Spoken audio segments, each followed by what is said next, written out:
From the John C. Hench Production Arts Studios in Peoria, Illinois, VideoMax Limited presents Midstate Magazine with your hosts, Kayla Neitz and Kyle Peck. News with Aaron Morden and Danielle Kayimski, featuring your Midstate reporting team. Sports with Katrina Baumgartner. Get Real with Nikki Garabrandt. Stephanie Robbins is on the beat. State of the Arts with Brooke James. Rebecca Williams is in the spotlight. Anna Tassi takes us about town. And About Crew with Noel Nefford. And now, from America's friendliest city, Midstate Magazine. Take it away, kids. Good evening and welcome to another edition of Midstate Magazine. I'm your host, Ricky Hendon. And I'm Melody Mercado. So, this weekend, New England's going to be hit with something I've heard they're calling it a snow hurricane. Oh, wow. And winds up to 70 miles per hour, which is good enough to categorize it as a Category 2 hurricane. That is unbelievable. I do not want to be up in New England this weekend at all. No, I feel really bad for them. And they're even supposed to get something called thunder snow. Really? Which is snow combined with thunder and lightning, which to me is like the apocalypse and would freak me out. I mean, that sounds like something out of a video game, honestly. Yeah, it sounds like wild. I mean, they've already had 42.2 inches of snow, so I mean, I hope that they'll stay safe. Yeah, we'll keep our prayers out for them. But now it's time to check in with the news team. Good evening. Welcome to Midstate Magazine. I'm Aaron Morden. And I'm Danielle Kayimski. Let's take a look at the news. Ray Bradbury's historic home in Los Angeles was torn down last Friday, one of many vintage houses that have been destroyed in the past 2 years. Developers have been buying up the land and bulldozing middle-class houses to replace them with towering mansions that average over $2 million in price. Los Angeles residents are angry at the display of capitalism and argue that by bulldozing historical homes, the city will lose its diverse architectural style. For blossoming companies, however, the teardown is a welcome sign of the city's recovering economy. A plus-size model for Sports Illustrated's 2015 swimsuit issue has many questions if 2015 will be the year of the plus-size model. Reactions to the initial release of the photos generated consist of consumers being shocked at the model being considered plus-size when she's only a size 12. Moshe Leniato, CEO of Swimsuits for All magazine, said she thinks the publicity will help shift the public's opinion more towards favoring curvy women. The recent release also caused a large spike in the followers of an Instagram account called F Your Beauty Standards, run by a plus-size model recently signed to a London modeling magazine. A local child was given a robotic car built specifically for him by the Metamora Robotics Club on Saturday. The child, Ethan Marshall, has a rare terminal genetic disorder called paroxysmal biogenesis disorder, or BPD. It affects every major system of the body, including hearing and vision loss and physical delays. The Robotics Club spent 6 weeks designing and building the car. They also raised $500, which they donated to the Easter Seals Foundation. A local charity group hosted a run and walk on the riverfront in honor of an East Peoria resident who died of pancreatic cancer. Combined with their last run and walk event, they have raised over $50,000 to date. All of the money they raised is being used locally, going to doctors and professors working in Peoria on a cure for pancreatic cancer.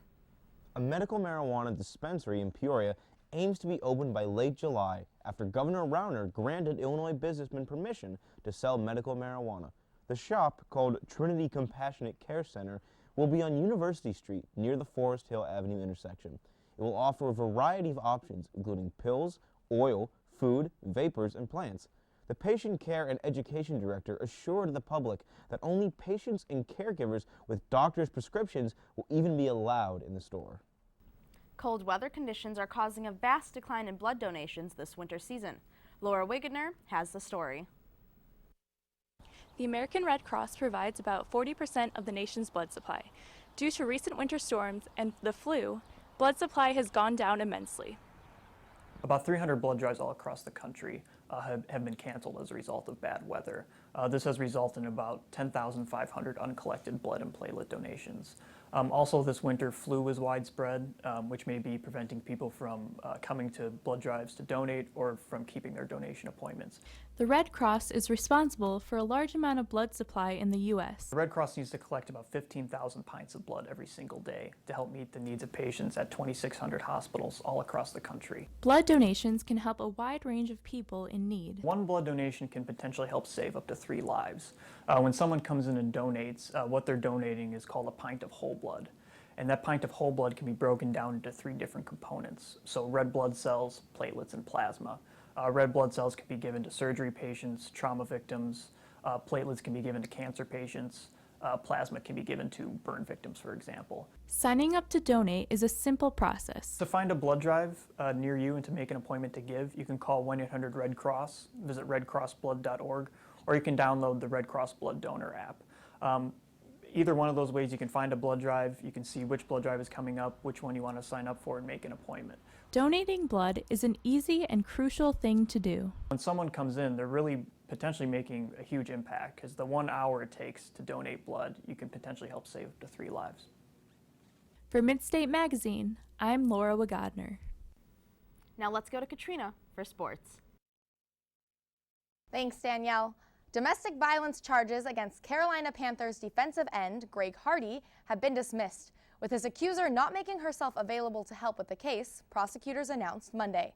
Hardy's appeal of his 2014 conviction was scheduled to begin Monday morning at the Mecklenburg County Courthouse, but his accuser, ex-girlfriend Nicole Holder, did not show up for the hearing. Prosecutors have been unable to locate Holder to issue her a subpoena, which would have compelled her to testify in the trial. Holder's civil attorney also has refused to assist prosecutors in locating his client. Dean Smith has passed away at the age of 83. The school said in a statement Sunday from Smith's family, the retired coach died peacefully at his North Carolina home Saturday night. He was the coaching innovator who won 2 national championships at North Carolina, an Olympic gold medal in 1976, and induction into basketball's Hall of Fame more than a decade before he left the bench. Smith had health issues in recent years, with the family saying in 2010 he had a condition that was causing him to lose in memory. He had kept a lower profile during that time. His wife, Linnea, accepted the Presidential Medal of Freedom on his behalf from President Barack Obama in November 2013. For the second time this season, Bradley point guard Tramique Sutherland is the Missouri Valley Conference Newcomer of the Week, according to an announcement from the league office Monday afternoon. A first-year junior transfer from Hill College, Sutherland averaged 18 points, 5 rebounds, and 2 assists, while committing just 1 turnover in 76 minutes, as the Braves split a pair of 3-point decision last week. In Bradley's first game of the week, Sutherland scored a game-high 18 points and added 5 rebounds, 2 assists, and no turnovers in Wednesday's 62-59 loss to number 16 Wichita State. The 5'10" point guard again posted 18 points, 5 rebounds, and 2 assists in Saturday's 56-53 win at Evansville. And he scored 8 of Bradley's final 10 points after the Braves rallied from a 17-point second-half deficit. That's all for sports. Back to you, Danielle. Thanks, Katrina. Accommodation for people in wheelchairs have not been all that prevalent in academic buildings. Shayla Edens has the story. Bradley University is home to over 6,000 students, so getting to class every day can be a bit of a struggle, especially with the recent snowfall. But imagine dealing with all these factors while confined to a wheelchair. The icy, uncleared roads, heavy doors, and a clear lack of concern for those who simply can't walk around the snow pile led me to wonder, what's life like for a person at Bradley who's restricted to a wheelchair? While exploring the GCC, I noticed the doors leading into the bathroom were very heavy and lacking a handicap button for automatic opening. I decided to ask students to sit in a wheelchair and try and get into the restroom. Hi, what's your name? Casey? Okay, so I'm going to have Casey sit in this wheelchair, and she's going to try and get into the bathroom, and I'm going to time her and see how long it takes.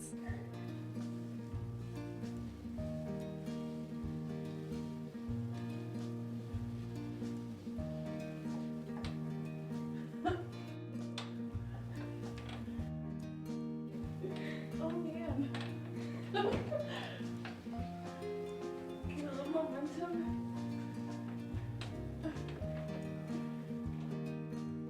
Okay, Casey, so what did you think of that little experiment? It was pretty difficult. I was actually surprised. I didn't know that it would take that long and that much effort to get into the bathroom.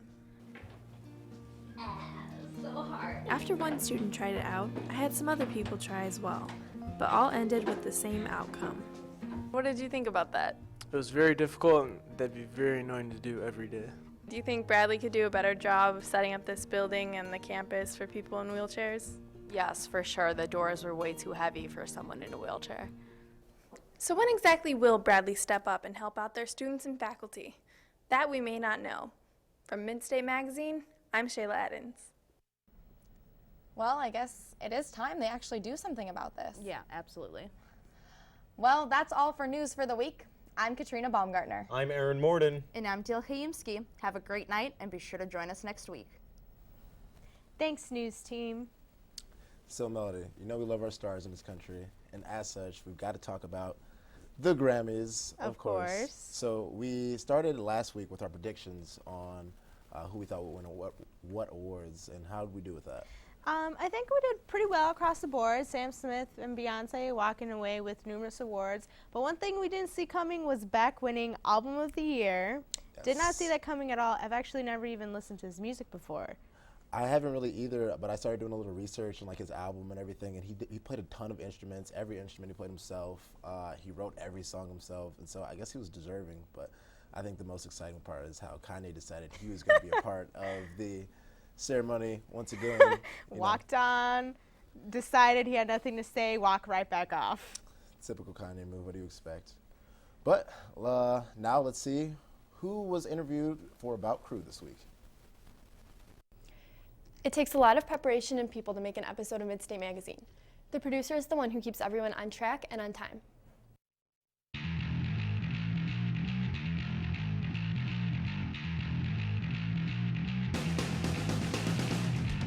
I first tried out for Midstate my freshman year to be a camera operator, and then I eventually became a floor director. And then at the end of the semester, I got a call from the previous producer. She offered me the job to be the producer, and I was very interested. Being the producer of Midstate is a full-time job for Ellie. First, I make sure that the people send me their scripts every Monday night. I proofread them a little bit, and then I copy and paste them into Rundown Creator. And then I print off all the scripts, and then I make sure everything runs smoothly before each show.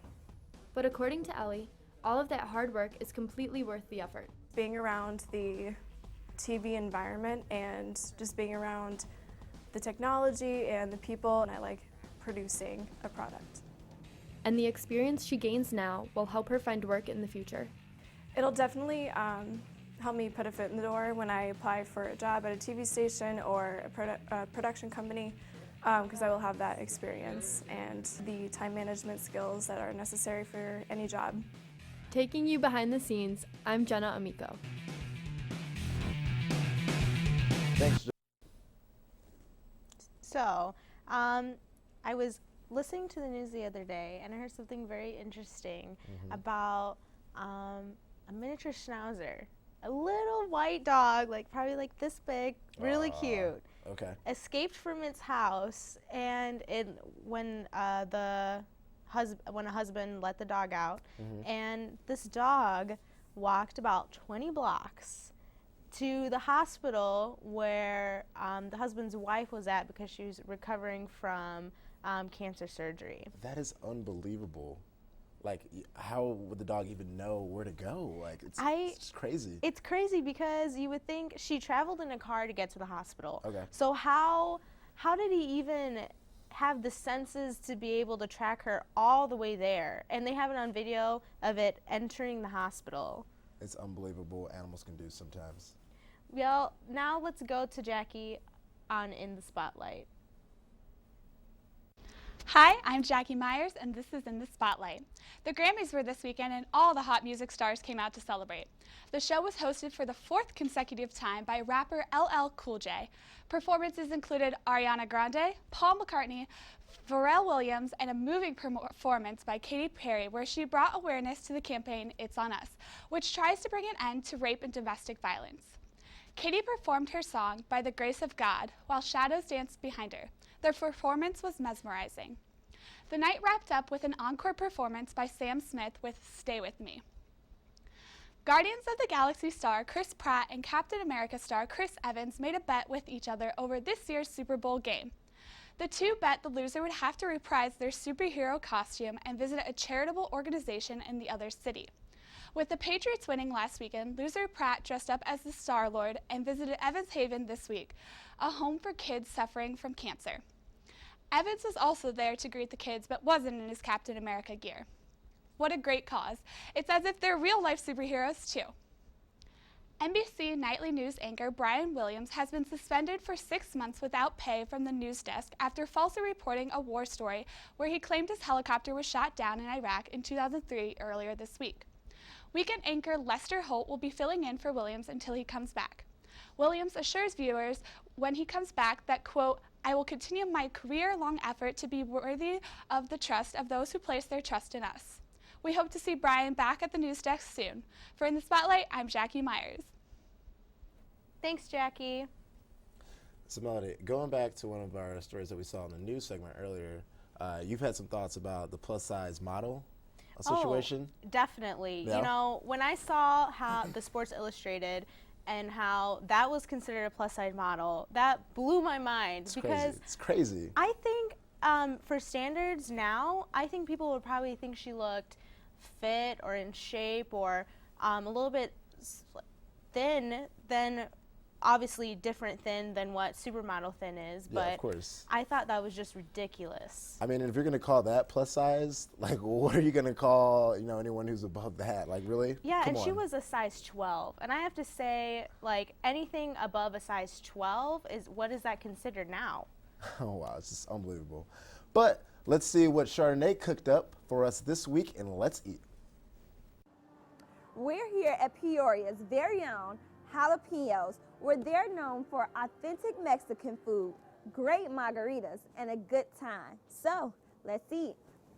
Jalapenos is located on University in the Metro Center. Established in 1999, it is the oldest Mexican restaurant in the Peoria area, and it's a family business. This is my wife Nora and me. Won the Taste of Peoria 2 years in a row, a couple years ago, so that's really big for us. My daughter works here. My wife, my in-laws run the restaurant, and it's like a family. Everybody, even the guys that work here are like family to us. They've been working for us for a long time. Jalapenos has lunch specials Monday through Friday, but most of all, they are known for their drink specials. Our big days are Mondays, Thursdays, and Saturdays. We do like half-price margaritas. Besides great food and drink specials, they recently added a new feature that makes it unlike any other Mexican restaurant in town. Tableside guacamole. This is only done in big cities like Chicago, LA, New York, so we decided to bring it to Peoria. What it is, it's a nice little cart. We walk to table, ask them if they want a tableside guacamole, and if they do, we crack the avocado open and make them a nice, fresh batch of guacamole. The only guys in town doing it, so we feel special about it. This is so good. Well, that's all the time we have for this episode of Let's Eat. Join us next week. Thanks, Chardonnay. Melody, That looks so good. I think we might have to make a trip there, like, as soon as possible. That's amazing. I am in love with guacamole. It's yeah. the love of my life, and I think I'd be pretty set if I had a big bowl like that sitting right in front of me. I could just keep one of those bowls, like, in my house all times. Next to your bed when you wake up. Right next to my bed every morning. But speaking of food, I saw an interesting article about 3D printing. Mm-hmm. So we've been able to 3D print, like, metal things and medical supplies for a long time, but now they've been able to 3D print food, and I am in love with that. So much so, yeah, food. Like, so for example, what they printed was a pizza using this, what they call bio ink, so they can literally make anything now, and it was pretty good. So, but with that, let's check out the latest music with Anna on The Beat. Hi, I'm Anna Tassi with On The Beat. Just in time for Valentine's Day, the Queen Bee herself is back and better than ever. Beyonce released her new Platinum Edition album, which includes the singles Drunken Love, XO, Partition, Pretty Hurts, and her latest single, Flawless. As of November 2014, the album has sold over 5 million copies worldwide and was praised as one of the greatest albums of our decade. Despite being released at the end of the year, it was ranked the best album of 2014 by Billboard, Houston Chronicle, and Los Angeles Times. Beyonce's Platinum Edition album contains 2 CDs, 2 DVDs, bonus tracks, and live visual performances. She also includes many artists including Jay-Z, Kanye West, Drake, Frank Ocean, Pharrell Williams, and even Nicki Minaj. Beyonce's largest hit, Drunken Love, featuring her husband, Jay-Z, was actually a follow-up to her older song, Crazy in Love, and ended up being #2 on Billboard's Hot 100 songs. Even the music video for her single, Drunken Love, which was influenced by Beyonce and Jay-Z's love life, ended up winning Best Collaboration at the 2014 MTV Music Awards. For On the Beat, I'm Anna Tassi. Thanks, Anna. You know, speaking about entertainment, SNL is having their 40th anniversary show on Sunday. I've heard about that. And it's going to be 3.5 hours long. Oh my God. Full of, you know, old hosts from the show and like new hosts that they've had coming in that people have loved, like Emma Stone and Justin Timberlake and Jimmy Fallon. And I'm so ready for this. Don't forget Will Ferrell, one of the greatest comedians of all time. So I am so excited for this. Super pumped. I don't watch it as much anymore, but I love the old skits. So when they have these reunion shows, it is a beautiful, beautiful thing. I think one host that never lets me down is Justin Timberlake. He's hosted the show 5 times, and every single time is just amazing and hilarious. Absolutely. So let's go to Jacqueline and see who our special guest is on State of the Arts. Hello and welcome to State of the Arts. I'm Jalen Cook. Our guest tonight, Jarrett Lindsay, is one of Bradley's own. He's a double major in psychology and philosophy. In his spare time, he's the conductor of the St. Mark's Church Choir, and he will soon become a married man by April. Welcome to the show, Jarrett. Hey, thanks. How you doing, man? I'm good. It's good, it's good. So by your bio, it sounds like you're a busy guy recently. Yeah. How are you managing all of that? That's a good question. You got to get up and you do the things that you need to do, and then there's some things that you want to do, and those don't always get done. But it's all very beautiful. Yeah. All right. When did you start conducting the church choir at St. Mark's? That's a good question. I started last semester. The guy who kind of got it off the ground just had to leave because he graduated, and so I sort of took it over and been doing that ever since. Awesome. So what's it like? You know, I see the conductors up there. You know, they're moving around and everything. How does it do you ever just get really into the moment and just kind of start going all out, or do you keep the pace pretty calm? Yeah, you know, I think conducting at Mass is a little bit different because it's not, the focus isn't all on us. It's on what's going on the altar. So I wish I could say that it's something else. But. Awesome. Well, the stage is yours, so take it away when you're ready. Thanks. Thank you.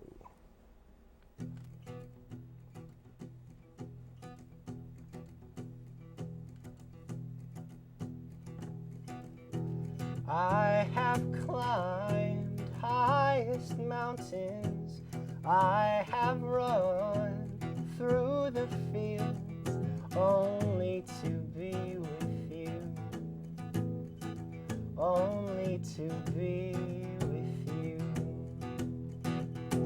I have kissed honey lips, felt the healing in her fingertips. It burned like fire, this burning desire, but I still haven't found what I'm looking for. But I still haven't found what I'm looking for.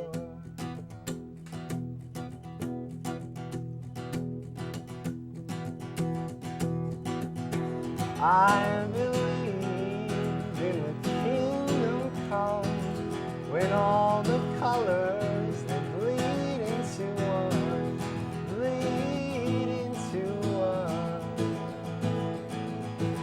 Yes, I'm still running. You broke the bond.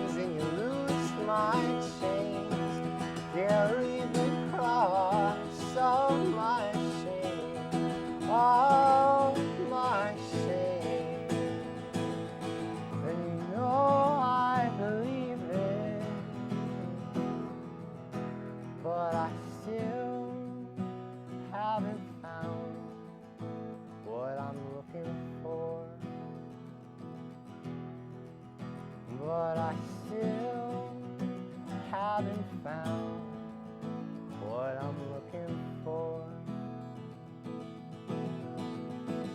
But I still haven't found what I'm looking for.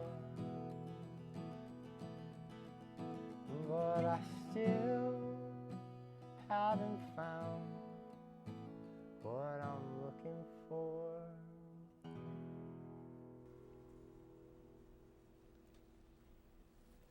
Awesome, man. That was great. Thanks for sharing with us tonight. Yep. Hey, good luck with the wedding upcoming, too. Also. Thank you. Congratulations. Thank you. Well, that's all for State of the Arts. Join us next week to see more talent from the Peoria area. For State of the Arts, I'm Jalen Cook. Wow, that was wonderful. Thanks, Jalen, not Jacqueline. I apologize about that. Maybe we'll add that one to the blooper reel later on. Yeah, most definitely. So I guess lastly, it is Valentine's Day. Yep, Valentine's Day. By the time our viewers see this, it would have passed already. But do you have any special plans for Valentine's Day this year? This is it. I'm just wearing this pink shirt. That's all I got. Repping the pink and the red and the... You know, I'm single, so I might watch some Netflix. Eat some chocolate. Eat some pizza, some chocolate, Cry all my to worries yourself. away. Buy yourself some roses. No, I mean, I'm not sure yet, but what about you? Well, you know, I'm not sure. Also, my boyfriend hasn't told me what we're doing yet, so. Oh, okay. I mean, I think one awesome idea for Valentine's Day would be to go skydiving. I've never been skydiving, but I just think what better way to celebrate the day of love than to jump out of an airplane? So absolutely. I think that'd be so much fun. I mean, you could do a lot worse. I mean, so you're a thrill seeker then? Yes, I am a thrill seeker. That's wonderful. That's wonderful. Well, that's all for Midstate Magazine for this week. I'm your host, Ricky Hinder. And I'm Melody Mercado. Thanks for joining us, and we'll see you next week.